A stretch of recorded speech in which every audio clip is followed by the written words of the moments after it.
ბოლო 5 კონსულტაციაზე ერთ და იგივე რაღაც მესმის. მე გაყიდვა არ მინდა, მხოლოდ ნახვები მაინტერესებს და გამომწერებ. არა, აი ფული მერე იყოს, ჯერ აუდიტორიას დავაგროვებ და მერე გავყიდი. ანუ აზე ხარ განათლების სისტემამ როგორ დაგვაჯერა, რომ ფულის გამომუშავება არც თუ ისე მნიშვნელოვანია. თავად ხო არ გვასწავლიდნენ მაგას. მაგრამ რეალურ ცხოვრებაში თუ შენი შრომა ჩადებული დროიდან არ ნახავ ფინანსურ უკავშირს, მაქსიმუმ 1, 2 თვე, არ ვიცი, საიდანაც მაგიურ ძალებს მოიკრებ, რომ განაგრძო ბლოგის განვითარება, მაგრამ თუ სწრაფად ვერ ნახავ ფინანსურ შედეგს, დაემშვიდობე პერსონალურ ბრენდს და არ ამგონია მეორე და მესამედ კიდევ ერთხელ სადა თუ ძალიან მძიმე დავარდები კონტენტის შექმნის დროს. ამიტომაც ძალიან მნიშვნელოვანია პირველივე წამებში როგორც კი შენ დაიწყებ სოციალურ ქსელებში აქტიურობას, ყველაფერი დაიწყო სწორად. იმიტომ რომ მოსახლეობის 90% დამიჯერე, ყველას შეუძლია დაწყება, მაგრამ სულ ერთეულებს შეუძლია გაგრძელება.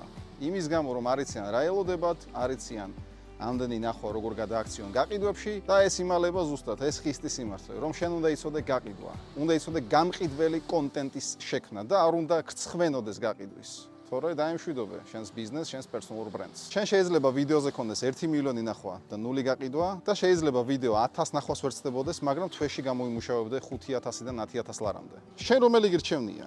დღეს მძიმე მუშაობა არც თუ ისე კარგად მუშაობს. დღეს მუშაობს ჭკვიანი მუშაობა. სინამდვილეში ორივე გჭირდება. მძიმე მუშაობა გჭირდება იმისთვის, რომ პირველად დაინახო რა მუშაობს ყველაზე კარგად და აკეთო 100 ჯერ და 1000 ჯერ უფრო მეტი ის, რაც მუშაობს. ზუსტად ეს იქნება ჭკვიანი მუშაობა. თუ გაინტერესებს როგორ შეგიძლია შექმნა გამყიდველი კონტენტი, რომელიც იზიდავს კვალიფიციურ პოტენციურ მომხმარებლებს შენს ბიზნესში, დააშენო ძლიერი, სანდო პერსონალური ბრენდი, ინდივიდუალური კონსულტაციისთვის დაწერო კომენტარებში სიტყვა დიაგნოსტიკა. თუ არ გაინტერესებს არ დაწერო, რომ რა გიყო. თავის არ შეიცვლება არაფერი.